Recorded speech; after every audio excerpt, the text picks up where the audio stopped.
Boa noite a todos. Boa noite.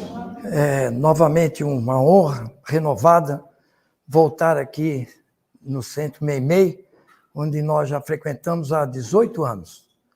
Então sempre é um prazer, uma alegria renovada rever os parceiros, os companheiros de fé.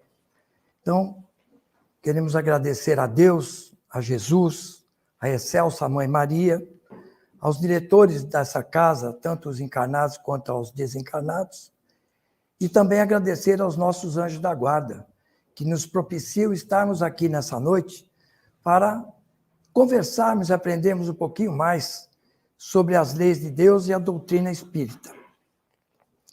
Então, como é de praxe, eu costumo dizer que num estudo de espiritismo, nós temos sempre que estar com a imagem de Jesus em nossa mente. Então, é para ajudar a relembrar. E eu vou ler aqui uma prece que sempre leio. Antes que anoiteça, nasça para a luz, teça com puro sentir a tática, enriqueça o sentir com a boa prática, amanheça a fé que o bem produz e que dentro de nós não nos sintamos só, que jamais amorteça a doce voz do amor do Mestre Jesus.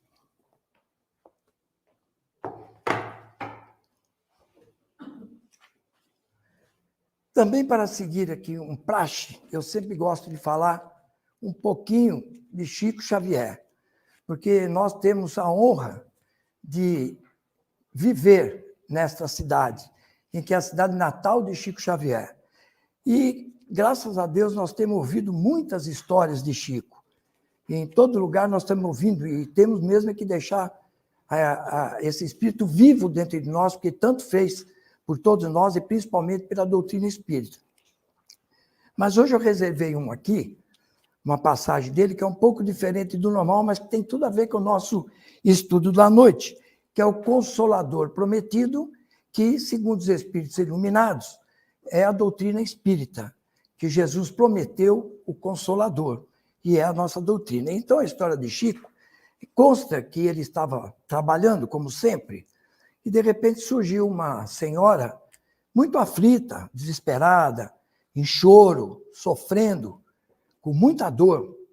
E Chico, com a iluminação, percebendo do que se tratava, foi perto dela e ela chorava muito. Chico abraçou e disse para ela, vamos orar. E todo mundo estava esperando que Chico fizesse alguma coisa. Como sempre ele fazia, dava uma palavra. Então, simplesmente, ele abraçou essa senhora e começou a chorar junto com ela. Isso é para a gente entender que determinados momentos na vida já estão escritos e é para o nosso bem. E o que nós temos que fazer é orar, dar o ombro e chorar junto, se for preciso, e aceitar. E para isso é que a doutrina espírita mais nos ajuda, que é exatamente para entender e aceitar os momentos de dificuldade que nós estamos passando. Então, eu vou ler aqui o que Jesus disse quando ele prometeu que mandaria o Consolador. Se me amais, guardai os meus mandamentos. Eu rogarei ao Pai, e ele vos dará outro Consolador, para que fique eternamente convosco, o Espírito da verdade, a quem o mundo não pode perceber, porque não o vê, nem o conhece, mas vós o conheceis, porque habita convosco e estará em vós. Não vos deixareis órfãos, voltarei para vós. Ainda um pouco, e o mundo não me verá mais, mas vós me vereis, porque eu vivo e vós vivereis. Naquele dia conhecereis que estou em meu Pai, e vós em mim, e eu em vós. Aquele que tem os meus mandamentos e os guarda, esse é o que me ama. E aquele que me ama será amado do meu Pai. Eu o amarei e me manifestarei a ele. O Consolador que o Pai enviará em meu nome, esse vos ensinará todas as coisas e vos fará lembrar de tudo quanto vos tenho dito. Para o Espiritismo, o Consolador é a própria doutrina espírita. Na Bíblia, ele também tem outros nomes, como o Espírito da Verdade, o Espírito Santo e outros. E é aqui que ele nos ensina que quem diz isso, quem afirma que a doutrina espírita é o Consolador prometido por Jesus, é nada mais, nada menos, são alguns espíritos de escola, de grande iluminação, grande elevação, como Sócrates, Santo Agostinho, Platão e muitos outros. Nós temos sempre que lembrar que nós somos eternos. E isso é um consolo e também é uma coisa que apazigua o nosso viver. Tudo que está acontecendo com a gente tem que pensar, não vai acabar. Chico Xavier disse um dia que nós poderíamos escapar da morte, mas da vida ninguém escaparia. Então, o que nós temos que pensar sempre é compreender, entender, aceitar as leis divinas para não colidir, para cada vez ficar mais leve o nosso fardo e a nossa elevação acontecer mais rapidamente. Eu, desde menino, sou curioso. Posso dizer que nasci numa família espírita. E eu sempre fui muito curioso. E eu pergunto para que cada um responda mentalmente. Se nós soubéssemos e tivéssemos certeza que daqui a 80 anos, 100 anos, 30 anos, amanhã, qualquer tempo, mas com certeza, nós todos iríamos viver numa cidade chamada Chancantun. Ninguém nunca ouviu falar nessa cidade, mas nós teríamos certeza. Nós não gostaríamos de saber como é que é essa cidade? Como é que é a escola? Como é que é a alimentação? Como as residências? Como são as pessoas? Pois é, essa cidade Chancantun é a espiritualidade. Todos nós vamos para lá. Então, nós temos que ter a curiosidade de saber como se comportar aqui, o que aprender, para que nós possamos chegar lá com conhecimento, chegar lá sabendo como é. Então, tem muitas pessoas que, quando a gente toca nesse assunto, falam, não, na hora eu me viro. Mas esse negócio de na hora eu me viro, eu vejo aqui nas reuniões mediúnicas, já há 18 anos, que conforme a elevação espiritual, o espírito ele tem assim um entendimento rápido. Eu me lembro de uma freira, uma irmã, que quando foi dito a ela que ela havia desencarnado, em menos de 30 segundos, ela falou, eu já entendi, muito obrigado, já estou seguindo. Em compensação, nós também temos aqui exemplos em que se explica para o espírito que ele já desencarnou, que ele está num outro plano, e ele não acredita. As pessoas, os espíritos falam, você já desencarnou, repara aí que você está falando por uma outra pessoa que não é você, seu corpo não era assim. E eles não têm o conhecimento, o estudo, a oportunidade, então fica ainda duvidando. Tem um caso assim que já aconteceu várias vezes, em que a espiritualidade ela precisa mostrar o enterro da pessoa. Os parentes, tudo em volta, chorando, triste, e eles ainda dizem, mas eu não tinha irmão gêmeo. Como é que é isso? Eu não tinha irmão gêmeo, mas não é irmão, não é você mesmo. E a gente ainda sabe de casos em que fica tão difícil, e é muito desagradável falar isso, mas vou falar porque é verdade, precisa mostrar o corpo da pessoa putrefando, para ele falar, mas isso está acontecendo mesmo. Então, o que eu quero dizer é isso. Se todo mundo tivesse a oportunidade de saber que a vida continua, que o corpo fica, e a gente vai para outro lugar, não teria tanto sofrimento, tanto apego. E a doutrina espírita, que é o Consolador prometido, tem isso como forte, não é isso? Então, vamos lá.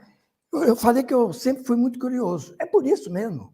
Eu, com 14, 15 anos, eu costumava dizer, da onde eu vim, para onde eu vou e o que eu estou fazendo aqui. Tem os mineiros que falam, de onde eu vim, para onde eu vou, né? Não é isso?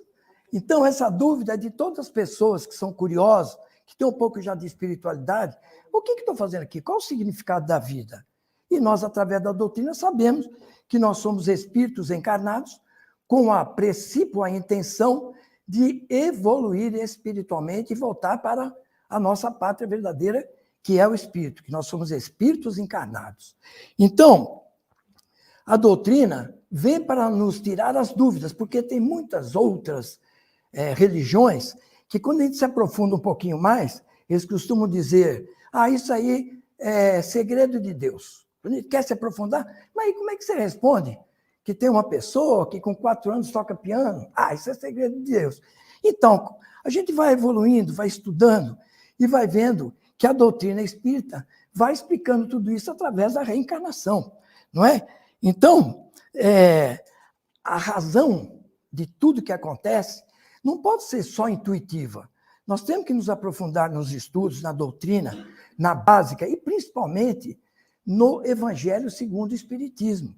Porque o Evangelho segundo o Espiritismo nos indica e nos ensina de uma forma vista do lado real, que é do lado espiritual e não do material. Então, a gente passa a entender e aceitar. E a razão aceitar. Porque quando a razão aceita, fica mais fácil também da gente passar por aquilo. Muito bem. O Espiritismo, ele explica, ele consola, ele nos dá entendimento para que nós possamos aceitar, ele protege, ele conforta, ele ensina o amor, que o amor é o fluido puro. O amor é a linguagem de Deus, é o fluido maior, é o amor. Depois vem tantos outros sentimentos, como o perdão também. O perdão também é um fluido muito adiantado, porque todos nós sabemos quanto bonito é perdoar e quanto é difícil perdoar sinceramente. Então, o Espiritismo nos diz, perdoa que você se liberta, perdoa que a vida fica leve, peça desculpa mesmo quando você estiver certo. É tão bonito pedir perdão e é tão difícil, mas é uma questão de exercício e de acreditar que o perdão nos ajuda a diminuir a nossa dívida para com as leis divinas. Porque Jesus disse que um ato de bondade apagaria uma multidão de pecados. E eu costumo lembrar que um grão de milho de bondade apaga uma espiga inteira de pecado. Então, essa mostra a bondade divina, a misericórdia. Basta a gente fazer qualquer coisinha positiva, indo de encontro às leis divinas de amor, que nós somos muito perdoados, mas demais. Se nós soubéssemos aqui, e futuramente poderemos ver, o quanto que a justiça divina foi boa para conosco. Porque é justa e é boa. Mas para ser boa tem que ser justa. Porque se não tiver justiça, não pode ter bondade. Então, Deus é justo e Deus é bom. E a lei de Deus, ela não muda. A lei de Deus, ela é bonita e imutável. Imutável porque perfeita. Então, quando a gente ouve qualquer coisa que aconteceu que é contra a lei de Deus, nós não podemos acreditar, porque a lei de Deus não muda. A lei de Deus é definitiva. Muito bem. Então, a pergunta que nós fazemos com grande dificuldade é como aceitar a diferença das pessoas. As pessoas não se conformam. Por exemplo, né? Por que um tem saúde, o outro não tem? Na estética, porque um é tão lindo e o outro não tem, que nem fala meu filho, não existe pessoa feia, pai. O que existe é que ela está fora de beleza nacional. Então, uma pessoa que pode ser não tão simpática e bonita aqui, mas num outro lugar ela é, não é? Um índio talvez não seja bonito para nós, mas lá na aldeia dele é. Então, beleza também é uma coisa estética, mas a gente tem que aceitar, porque sabemos também que, dependendo do grau de elevação, quando nós estamos para reencarnar, nós participamos até do desenho do nosso corpo físico e até das dificuldades que nós vamos passar. Então, a vida está sempre certa. Nós é que muitas e muitas vezes esquecemos o combinado, porque o véu do esquecimento faz com que a gente... Mas no íntimo, a gente sabe que Deus está certo e que o que nós estamos passando, nós merecemos e tem como sair disso de uma maneira muito leve. E também, por que é que outras religiões eles conseguem unir muitas pessoas e no Espiritismo poucos? Mas é por causa do seguinte, o Espiritismo não promete, o Espiritismo esclarece. O Espiritismo não diz, se você dá uma martelada no seu dedo, você vai para um lugar horrível. Não. Ele fala, o martelo está aqui e o dedo está aqui. Se você bater, vai doer, vai ficar roxo, a unha vai cair. Mas o martelo está aqui e o dedo está aqui. A decisão é sua. Então, toda a responsabilidade de tudo que está passando, de bom e de dificuldade, somos nós. Nós não podemos culpar o que tiver na nossa lateral. Somos nós somos responsáveis. O Espiritismo deixa isso muito claro. Então, quando nada se promete, mas se esclarece, as pessoas ficam pensando assim, que nem eu já ouvi muita gente falar, ser espírita é muito difícil, pô. Tudo é a gente, tudo é a gente. Então, eu me lembro, uma vez minha filha falou, pai, isso aí é minha culpa. Eu falei, então, se é sua culpa, para de colocar no seu irmão, pô. E ela falou, pai, mas a culpa é minha, eu coloco onde eu quiser, pô. Então, vamos falar ainda mais da diferença de nós todos, da inteligência, das condições de vida, do companheirismo, que uns têm, outros não têm, uns dão certo, outros não dão, o desencarne de queridos, de amigos e até de crianças, dos dons geniais. Como explicar que um menino de 4 anos toca piano, que uma moça de 15 anos faz aqueles desenhos maravilhosos, não é? Desenha, pinta, coisas lindas. A única aceitação, a única razão que faz com que a gente entenda isso, e é verdade, é a reencarnação. Se não tiver a reencarnação, não existiria justiça. Eu pergunto, uma pessoa ajuda 200 crianças e uma outra prejudica 200 crianças. Fica por isso mesmo? Quando acaba, fica por isso mesmo? Ou dizem que fica todo dormindo e esperando Jesus voltar. Dá para entender isso como racional? Não. Sabe por quê? Na vida, tudo é dinâmico. É a água, a planta, até as pedras se modificam. E nós, que somos feitos à imagem e semelhança de Deus, que estamos aqui para evoluir, eu fico pensando, alguém que desencarnou no dia seguinte que Jesus está 2022 anos lá, é uma coisa inconcebível para um ser racional. Então, nós sabemos que a vida continua e quanto melhor for a nossa atitude aqui perante as leis divinas, que é o amor em primeiro lugar, mais garantido está um local especial para nós na espiritualidade. E quanto mais conhecimento nós tivermos, mais fácil fica conquistar esse local lá. Mas também nós temos que estudar um pouco. Quem quer ser médico tem que estudar medicina. Quem quer ser advogado vai estudar direito. Quem quer fazer artes plásticas tem que entrar num curso de tal. E nós, que queremos conhecer as leis divinas, temos que estudar. Temos que estudar a biblioteca, principalmente a espírita, e principalmente o Evangelho segundo o Espiritismo. Porque Jesus, quando disse, quem quiser ir ao meu Pai, tem que vir através de mim, porque eu sou o caminho, a verdade e a vida, eu pergunto, onde está o maior ensinamento de Jesus? Os seus exemplos. Está na doutrina, está no Evangelho. E é lá que a gente vê como é que agiu, quando ele agiu com o bom samaritano, com o filho pródigo. Ali estão os ensinamentos claros de Jesus. Então, tem uma moça aqui, como é que ela chama? Eu esqueci, aquela psicóloga. A Marcinha, ela fala isso, eu nunca esqueci. O Evangelho é nossa evangelioterapia. Quando a gente está precisando de uma orientação, pode abrir o Evangelho, que vai dar no lugar que nós estamos precisando da resposta e da orientação. E nós já ouvimos aqui também, já lemos em alguma literatura, que toda vez que a gente abre o Evangelho, fala, caiu certinho onde eu queria, caiu certinho onde eu precisava, um olha para o outro ainda. E fala que é coincidência, né? Mas nós sabemos que não é coincidência. É que os nossos amigos espirituais, os nossos anjos da guarda, eles vão lá e abrem para a gente assim. Fala, põe o dedinho aqui, abre aqui que você está precisando. Então tem ajuda, sempre. Porque Deus não abandona nenhum dos seus filhos.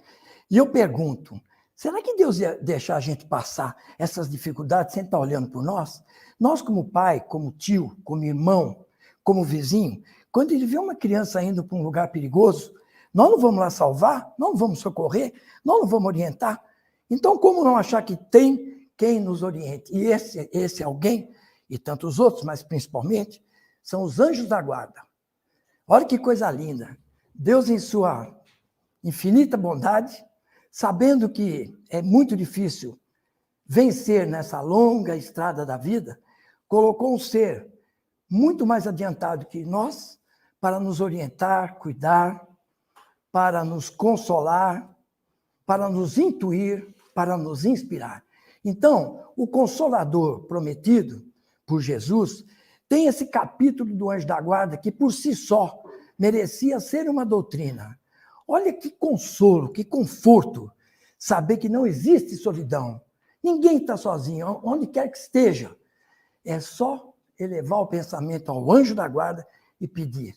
Eu já fiz alguns estudos aqui mesmo, em que demonstrei com exemplos práticos e verdadeiros como o anjo da guarda nos ajuda. Agora tem que ter a humildade de pedir. Tem que falar, ó, me ajuda, que agora eu estou sem saber. Outra coisa que eu digo, quantas vezes nós olhamos para o lado e falamos assim, não tem saída. Dessa vez, não tem saída. E a gente lembra de orar. E quando a gente ora, vem a intuição. Às vezes não vem no dia, mas quando a gente adormece, no dia seguinte, a gente acorda com a solução. Tudo isso nós aprendemos na doutrina espírita, que tem o anjo da guarda nos ajudando. É impossível sofrer de solidão. E é impossível também termos ansiedade, termos estresse e termos o mais difícil de todos, que é o que está mais acontecendo até agora, que é a depressão. Então, eu vou pedir a oportunidade aqui para a Nélia, para um dia poder vir aqui falar um pouquinho sobre esses 3 sentimentos que estão vivendo agora, que não são difíceis de evitá-los ou de curar. E quem já quiser ir andando, pode entrar na internet, olhar no Google lá, vocês vão ver que ansiedade, estresse e depressão, se nós tivermos consciência, nós não entramos. E o que é principal, vamos ajudar muita gente a não entrar ou a sair. Tá certo? Então, vamos lá. Bom, por que Jesus não falou tudo na época dele? Porque hoje, ainda nós temos muitas dúvidas e muita gente não acredita nem em reencarnação. Naquele tempo, ele não podia falar. Então, ele prometeu que mandaria o Consolador. E prometeu e cumpriu. Que o Consolador está aí já faz mais de 150 anos. Outra coisa também que eu escuto falar é que estamos esperando Jesus voltar. E nós sabemos que Jesus não vai voltar por uma única razão. Só tem uma razão que nós podemos afirmar que Jesus não vai voltar. É porque ele nunca foi embora. Ele nunca nos abandonou. Então, voltar como se ele não partiu? Essa certeza temos também, através dos estudos, principalmente da doutrina espírita.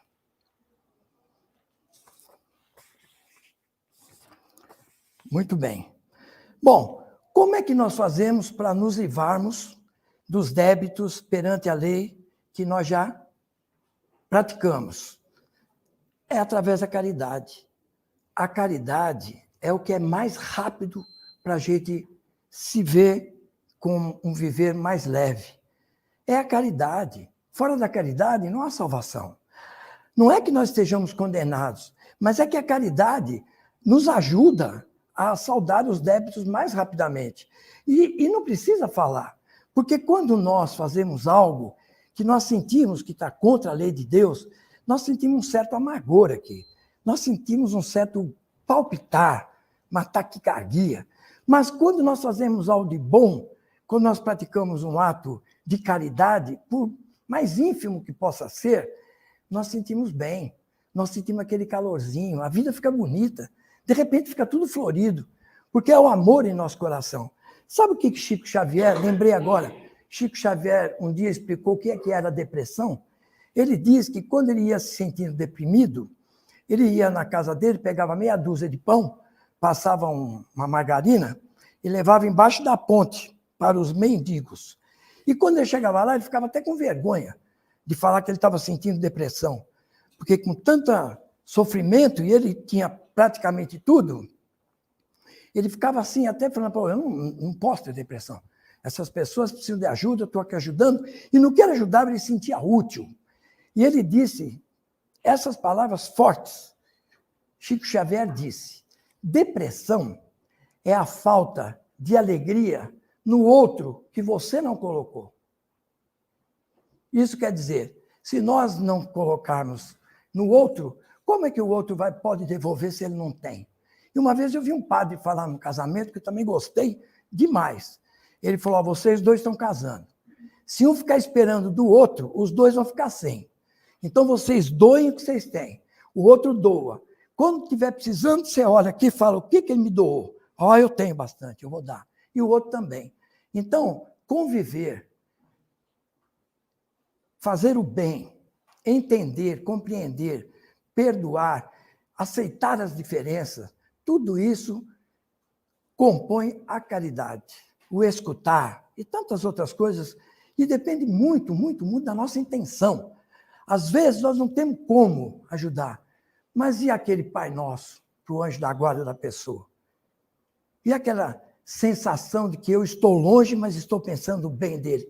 Isso é uma caridade muito grande e que não se diz por aí que a oração é caridade. Sempre fala que caridade é ajudar do lado pessoal, ou do lado financeiro, ou material. Muito bem.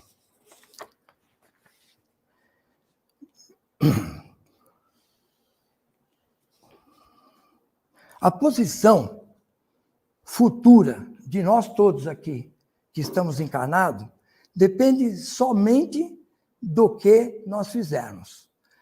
Dizem, por aí, que cada tijolinho que a gente faz do bem aqui é o tijolinho que nós estamos compondo a nossa residência na espiritualidade. Eu vou contar um caso aqui rapidinho, que é verdadeiro, que nem diz o outro, é vero, que é assim: a minha mãe, quando ficou viúva, ela ficava 3 meses na casa de cada filho, São Paulo. Então, chegou a vez ela vir para cá, eu morava em Belo Horizonte. E eu frequentava um outro centro, e a minha mãe estava em casa, eu peguei meus filhos, que eram pequenos, né, e levei lá no centro. Chegou lá no centro, eu esqueci, é a Rua Platina, em BH.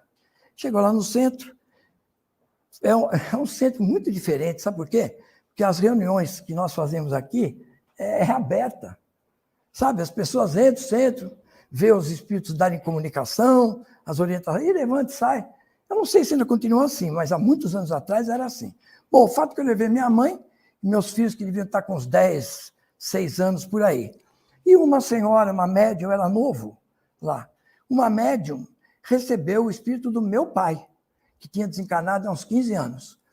E ele falou 3 coisas que qualquer pessoa que não acreditasse na comunicação acreditaria. Porque ele chamou minha mãe de Iaia, que ninguém conhecia minha mãe, chamou meu filho de Bignícius, que era Vinícius, mas ele falou Bignícius, e chamou minha filha de Marcelinha, que era o jeito que ele chamava. Então, ninguém ficou assustado, nem nós, que minha mãe também tinha muita compreensão. Mas o que eu quero dizer é que ele disse assim para ela: oi, Iaia, estou muito feliz de ver você aqui, está tudo bem comigo.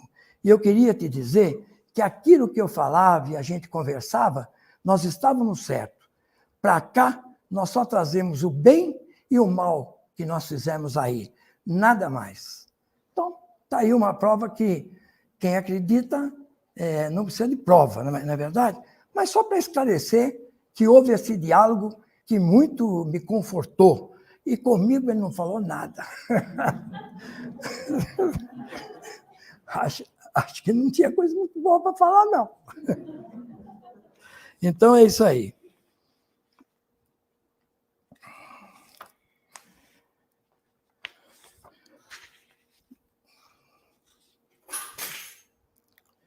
Bom, nós já estamos indo para o final aqui, né? Eu quero dizer que Jesus disse que bem-aventurados os aflitos e os que sofrem do coração. Estão doendo, com o coração doendo. Então, essa doutrina, essa divina doutrina espírita, está aí para nos consolar, nos agasalhar, nos instruir, nos dar condições de aceitarmos tudo que está acontecendo com a gente e saber que temos como amenizar os nossos sofrimentos, a nossa solidão.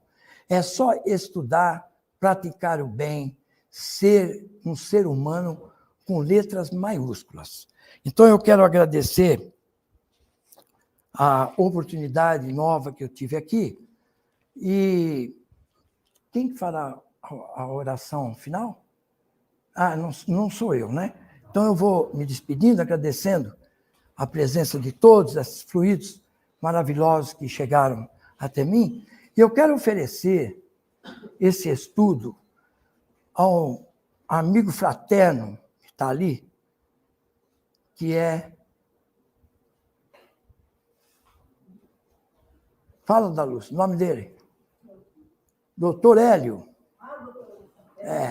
Quero oferecer esse estudo ao doutor Hélio, porque foi ele que me auxiliou, me encorajou, me apoiou e falou, persista, Josimar.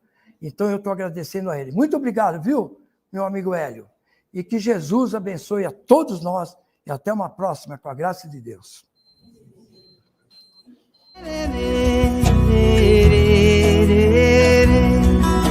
Chico, Chico, Chico, Chico Xavier.